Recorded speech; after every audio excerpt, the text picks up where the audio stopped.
안녕하세요. 독서연구소 권홍선 작가입니다. 여러분 반갑습니다. 오늘은 움직임의 힘 시간이고요. 오늘 여러분과 나눠볼 이야기의 주제는 음악입니다. 음악. 음악의 기적 같은 힘에 대해서 알아볼 텐데, 움직임 얘기하는데 왜 음악 얘기가 나오냐? 움직임과 음악은 매우 밀접한 관계가 있습니다. 그래서 이 책은 단순히 움직임만 얘기하는 것이 아니라 움직임의 모든 거에 대해서 이야기하기 때문에 움직임과 관련된 핵심적인 주제들을 다 다루고 있습니다. 그 중에 하나가 음악, 또 군무, 소통 이런 게 나오거든요. 자, 얼마나 이 움직임과 음악이 밀접한 관계가 있는지 알아보고 더 나아가서 우리가 그런 기저 안에서 우리가 무엇을 할 때 음악에 큰 도움을 받을 수 있을까 한번 알아보도록 하겠습니다. 정말로 뇌는 음악을 움직임의 신호로 받아들이도록 내재화된 듯하다. 뇌 스캐너 장치에 꼼짝 않고 누워있는 동안 당신에게 음악을 들려주면 당신의 운동신경은 밝게 빛날 것이다. 음악은 뇌의 이른바 운동회로를 활성화한다. 움직임을 계획하는 보조운동 영역, 움직임을 조정하는 기저혈과 경막, 움직임의 시간을 조절하는 손해가 여기에 포함된다. 리듬이 강할수록, 그리고 귓전을 울리는 음악을 당신이 좋아할수록 이러한 영역은 더 열정적으로 에너지를 소비한다. 꼼짝 못하고 누워있는 순간에도 그렇다. 마치 몸의 나머지 부위를 활용하지 않고는 뇌가 음악을 들을 수 없는 것 같다. 신경학자인 올리버 섹스는 우리는 음악을 온 근육으로 듣는다고 했다. 멋지네요. 우리는 음악을 온 근육으로 듣는다. 뭐라 그랬죠? 뇌는 음악을 움직임의 신호로 받아들이도록 내재화 된 듯하다. 타고났다는 뜻입니다. 그래서 우리 어린 아이들 보세요. 아주 갓난 아이들도 음악이 반응할 뿐만 아니라 좀만 몸을 이제 움직일 수 있는 상황이 되잖아요. 그럼 어떤 일이 벌어지죠? 애들이 음악만 들으면 들썩. 저 심한 아이들은 바로 이렇게 막 춤을 추잖아요. 누가 알려주지도 않았는데. 그 이유가 무엇이냐? 우리의 움직임이 음악에 반응하도록 내재화됐다. 타고났다는 것이죠. 그런데 그냥 반응하는 것이 아니라 엄청난 보상을 해주면서 반응을 합니다. 볼까요? 뇌는 아드레날린과 도파민, 엔돌핀을 잔뜩 뿜어내는 식으로 음악에 반응한다. 죄다 노력은 부추기고 고통은 줄여주는 호르몬이다. 다시 말해서 음악은 몸을 움직이게 하는데 그 움직이게 하는 그 기저가 뭐죠? 각종 보상 호르몬을 받게 해가지고 노력은 더하게 만들고 고통은 줄여주는 그러한 놀라운 힘이 있다는 것입니다. 그래서 이거를 활용하다 보면은 우리가 운동할 때, 우리가 치료를 받을 때, 우리가 남들과 소통할 때, 그리고 공부할 때 엄청난 도움을 받을 수 있다는 것입니다. 먼저 운동할 때 알아볼게요. 이 책은 이제 움직임이니까 운동 얘기가 주로 나오긴 합니다. 음악의 에르고제닉 효과 덕분에 사람들은 신체적 한계를 초월할 수 있다. 이 에르고제닉 효과가 뭐냐면 음악이 근육의 힘과 크기와 능력을 높여주는 효과를 에르고제닉 효과라고 합니다. 한 실험에서 당뇨병과 고혈압에 있는 중년 환자들에게 심혈관 스트레스 테스트를 받는 동안 경쾌한 음악을 들려줬다. 테스트를 받는 동안 환자들은 트레드밀에 올라가 처음에 걷다가 나중에 버틸 수 있을 때까지 최대한 달렸다.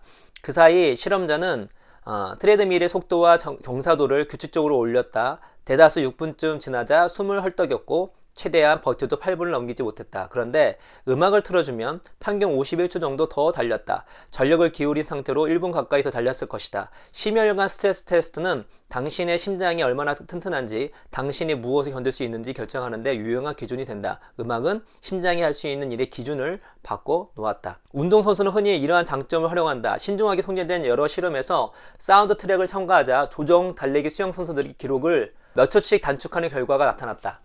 달리기 선수는 지독한 더위와 습도를 더 오래 견딜 수 있고 천인 3종 경기 선수는 한계에 도달하기 전에 자신을 더 밀어붙일 수 있다. 게다가 음악에 맞춰 움직이면 전력을 기울일 때도 산소를 덜 소모한다. 음악 자체가 에너지를 공급하는 것 같다. 이러한 연구 결과를 토대로 연구진은 스포츠 의학 및 연보에 음악이 합법적으로 경기력을 향상시키는 약물이라는 보고서를 발표했다. 그렇죠? 2007년에는 무슨 일이 벌어지냐면 미국 달리기 협회에서 공식 레이스에는 개인의 음악 플레이어를 사용을 금지했습니다. 왜? 이게 거의 약물 효과야. 그러니까 근본적인 어떤 달리기 능력을 측정을 해야 되는데 누가 음악을 듣고 누가 음악을 듣지 않으면 거기에 변별력이 생기는 거예요. 음악 영향을 주니까 성적 향상에. 다시 말해서 우리가 음악이라고 하는 것은 기본적으로 뭐죠? 노력은 부추기고 고통은 줄여주는 식이다 라고 본다면 당연히 운동에 좋을 수밖에 없죠. 왜? 운동을 하다 보면 뭐죠? 예, 고통스러울 때가 있잖아요. 포기하고 싶을 때가 있잖아요. 그때 그걸 밀어주니까. 그래서 성적 향상뿐만 아니라 운동을 꾸준히 할 수 있을 때 도움을 주는 것이 무엇이다? 예, 음악이라고 하는 것입니다. 지금 운동하고 계신 분들, 예, 음악을 같이 들으면서 운동을 하면 운동의 효과가 훨씬 배가가 된다. 운동을 할 때도 각종 좋은 호르몬이 나오는데 음악을 들을 때도 좋은 호르몬이 나와서 어떻다? 정말 즐거운 마음으로 또 내가 오늘 목표했던 그런 운동을 제대로 해낼 수가 있다라는 거 우리가 알 수가 있고요. 자, 당연히 뭐죠? 치료할 때 안 좋을 수가 없겠죠? 놀라운 에피소드 하나 말씀드리겠습니다. 우리를 움직이게 하는 음악의 힘은 마술처럼 보일 수 있다. 기적을 일으키기 때문이다. 1991년 8월 미 상원 노인 특별분과위원회에 증인으로 참석한 신경과학자 올리버 섹스는 복합골절로 다리가 완전히 마비된 한 여성의 이야기를 들려주었다. 의사들은 그녀의 다리 근육과 척수 간의 소통의 증거를 전혀 찾을 수 없었다. 그녀의 뇌가 다리를 느낄 수도 통제할 수도 없다는 증거들 뿐이었다. 그런데도 빠르고 경쾌한 춤곡인 아일리시 지그가 울리자 그녀의 발은 순간적으로 박자를 맞추었다. 의사들이 이 기이한 사례를 놓칠 리 없었다. 음악 치료를 통해 그녀는 다시 걷게 되었고 심지어 춤까지 출 수 있게 되었다. 다시 말해서 우리가 신체, 근육이나 우리 몸에 움직여서 오는 그런 여러 가지 어려움이 있잖아요. 그것들이 음악으로 통해서 치료될 수 있는 확률이 높다는 거죠. 왜? 음악은 우리가 더 움직이도록 도와주니까. 그래서 중간에 보시면 이렇게 우리가 거동이 불편하다? 이런 것들을 음악으로 치료한 부분이 많이 나오고 더 나아가서 음악이 뇌에 어떤 보상을 준다 했잖아요. 그래서 뇌 퇴행성 질환, 파킨슨병 같은 경우도 영향을 미치는 걸로 나왔습니다. 정리해보면 우리가 치료를 받을 때에 음악은 우리의 운동회를 활성화시키기 때문에 우리가 움직이지 못하는 그런 질병이 있었을 때 그거를 극복할 수 있는, 우리가 보통 물리치료나 재활치료 했을 때 정말 음악이 도움을 줄 뿐만 아니라 다른 우리가 그냥 일반적 치료를 받을 때에도 음악이 뭐죠? 노력은 부추기고 고통은 없애주기 때문에 치료 그런 상황을 극복할 수 있는 힘이 높아진다는 걸 우리가 유추해 볼 수가 있습니다. 그래서 처음에 운동할 때 음악 들으시고 치료를 받을 때 기본적으로 우리가 움직임을 활성화시키는 치료를 받을 땐 당연히 들으셔야 되는데 그뿐만 아니라 우리가 일반적인 치료를 받을 때에도 그런 치료의 어려움과 고통을 이겨낼 수 있는 힘을 누가 줄 수 있다? 음악이 줄 수 있다는 것이죠. 그래서 심지어 음악 치료라는 용어까지 나왔습니다. 그리고 또 하나 있습니다. 음악이 또 언제 좋냐? 사람은 속내를 겉으로 드러내기 위해 얼굴 근육을 계속 움직여야 한다. 파킨슨병 때문에 근육이 마비되면 표정이 없어진다. 이때 음악이 파킨슨병 환자를 더 쉽게 걷도록 도와줄 수 있듯이 감정을 표현하고 사람들과 교류하게 해주는 근육도 소생시킬 수 있다. 음악이 순간적으로 얼굴 표정을 유발하는 것이다. 즐거운 음악을 들으면 입꼬리가 절로 올라간다. 이게 뭐죠? 앞부분 말씀드린 것처럼 파킨슨병 걸리면 근육이 좀 힘을 못 쓰기 때문에 걷는 것도 힘든데 그걸 도와줄 뿐만 아니라 파킨슨병 걸리신 분들은 이게 설명이 나오고 책이 나오거든요. 얼굴 표정이 이렇게 좀 무뚝뚝할 수밖에 없습니다. 그 일반인보다 근육이 바로바로 이렇게 활성화되지 못하니까. 그때 음악을 들으면 그 음악 힘이 워낙 세기 때문에 입꼬리가 싹 올라간대요. 표정이 바뀝니다. 웃을 때 입꼬리를 뺨 쪽으로 들어 올리는 근육인 큰 광대근이 반사적으로 수축하기 때문이다. 의사가 당신의 무릎뼈를 툭 치면 다리가 올라가는 이치와 비슷하다. 자, 음악을 들으면 입꼬리가 올라갑니다. 그럼 입꼬리가 올라갈 때는 또 어디에 도움이 될까요? 누군가와 대화를 할 때, 소통을 할 때 큰 도움을 줄 수 있겠죠? 여러분이 대화하고 소통할 때 막 찡그린 사람하고 표정 안 좋은 사람하고 대화하는 것보다 입꼬리가 살짝 올라가서 항상 뭐 즐거운 표정과 선한 표정을 짓는 사람과 더 소통하고 싶잖아요? 읽어드릴게요. 표정이 이렇게 순간적으로 드러나는 건 부분적으로 음악에 실린 감정이 곧바로 전염되기 때문이다. 음악은 뇌의 거울 누룡계를 활성화시키는데 이 거울 누룡계가 사람들의 생각과 기분을 인지하고 이해하도록 돕는다. 거울 누룡은 소리와 목소리, 표정과 몸짓에 실린 감정을 지각하고 부호한다. 아울러 우리가 사람들과 교류하고 싶어 할 때 무의식적으로 다른 사람을 흉내내게 한다.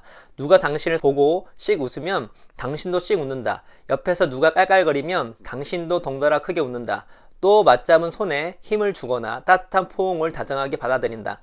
그런데 파킨슨병에 걸리면 감정 표현과 마찬가지로 순간적인 흉내도 어렵다. 이는 사회적 연결을 방해하는 또 다른 장벽이다. 음악과 춤은 이러한 장벽을 깨뜨리는 데 도움을 준다. 독일 프라이부르크에서 2011년 실시한 연구에 따르면 파킨슨병 환자들이 주간 댄스 클래스를 통해 표정 감소가 완화되고 감정 표현이 증가했다. 뭐죠?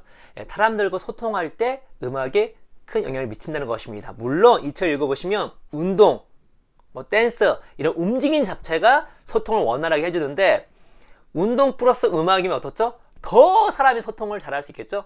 근데 여기서는 어떤 우리가 감정을 전이하는 입장에서 그래서 우리가 커피숍이나 우리 미팅을 할 때 이 좋은 음악을 틀어놓으면 서로가 소통이 잘 될 확률이 높습니다. 그래서 정말 내가 좋아하는 사람들 뿐만 아니라 새로운 사람을 만날 때에도 어떻죠? 좋은 음악을 틀어놓으면 그 만남의 효과가 높아진다. 서로의 마음이 잘 전이가 된다. 라는 거. 음악은 우리를 서로를 더 가깝게 만들어주는 힘이 있다. 라는 것을 우리가 이제 알 수가 있습니다. 그리고 여기서 이제 또 되게 크게 영향을 미치는 것 중 하나가 가사예요. 가사. 그러니까, 가사 부분 한번 읽어드릴게요. 한 노래의 온갖 특징 중에서 우리를 더 힘차게 밀어붙이면서 피로와 통증과 인지된 노력까지 줄여주는 가장 중요한 요인은 바로 가사이다. 그렇죠? 가사가 우리에게 영향을 미쳐서 우리가 보통 이 내용은 운동할 때 나오는 거거든요. 운동할 때 우리가 운동을 포기하고 싶은 마음을 극복할 수 있도록 도와준 힘이 있다. 가사는 운동의 도움뿐만 아니라 우리가 어떤 상황에서 있든지 사랑 이야기를 할지 아니면 세상에 대한 이야기를 할지 우리의 어떤 감정과 깨달음에 큰 힘을 주잖아요. 때문에 음악은 우리 들리는 어떤 비트와 리듬만 있는 것이 아니라 스토리, 가사가 있기 때문에 더더욱 우리에게 큰 영향을 미치는 것입니다. 마지막으로 우리가 이 내용을 토대로 또 우리가 추론해 볼 수 있는 것은 공부를 할 때 음악이 도움을 줄 수가 있다는 것이죠. 근데 공부를 할 때는 잘 생각해 봐야 합니다. 어떤 거냐면 저 같은 경우에는 일을 하거나 공부를 할 때 음악을 틀어놓습니다. 왜요? 이건 저는 이제 이런 이론을 몰랐지만 제가 독서를 하거나 공부를 하거나 일을 할 때 음악이 틀어놓으면 일단 기분이 좋고 그리고 내가 어떤 포기하고 싶은 마음이 줄어들고 더 노력, 동기부여가 되는 것들을 많이 느꼈거든요. 이 책에서 얘기를 하잖아요. 음악은 노력을 부추기고 고통을 경감한다. 공부가 약간 고통이잖아요. 그거를 고통의 어떤 아픔을 고통의 어려움을 경감시켜주는 게 음악인데 대신 저는 가사가 없는 음악을 듣습니다. 제가 음악을 워낙 좋아해가지고 가사가 듣는 음악을 들으면서 일을 하잖아요. 그러면 일이 잘 안 돼요. 특히 그 노래가 좋을수록 더 일이 안 됩니다. 왜냐면 그 가사는 의미가 있기 때문에 그 의미가 제 의식을 때려요. 집중을 못하게 만들어요. 진짜 내가 좋아하는 음악일수록 더 그렇고 가사가 좋을수록 더 그렇습니다. 왜냐면 우리는 멀티태스킹이 안 돼요, 여러분.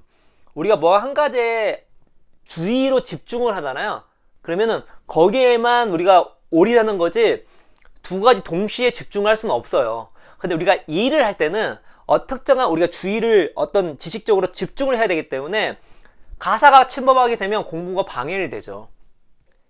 실제로 가사가 있는 음악을 들으면서 공부하신 분들은 집중력이 워낙 좋아서 가사가 안 들리는 거지 동시에 들리는 건 아닙니다. 제가 추천해 드리고 싶은 건 무엇이냐면 요즘 유튜브에도 워낙 좋은 음악 많이 나오잖아요. 가사가 없는 음악을 같이 들으면서 공부하면 공부의 효과가 배가가 됩니다. 그래서 저는 독서를 할 때, 공부를 할 때 항상 가사가 없는 음악을 많이 듣습니다.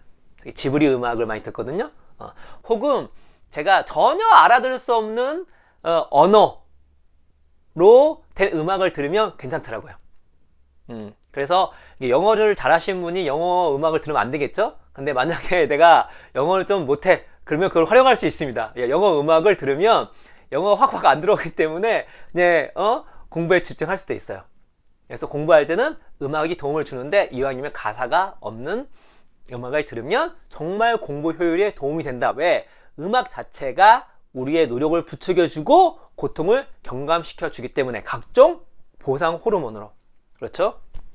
그래서 우리가 앞으로 우리의 생산성을 높이는데, 우리가 좀 더 즐거워지는데, 우리가 서로의 어떤 소통을 더 원활하게 하는데 음악이 매우 큰 역할을 할 수 있다는 것을 우리가 이 책을 통해서 확인할 수 있었습니다. 그래서 오늘부터 음악과 함께하는 여러분의 즐거운 인생이 됐으면 좋겠다는 말씀을 드리면서 오늘 이야기는 이것으로 마치도록 하겠습니다. 여러분 감사합니다.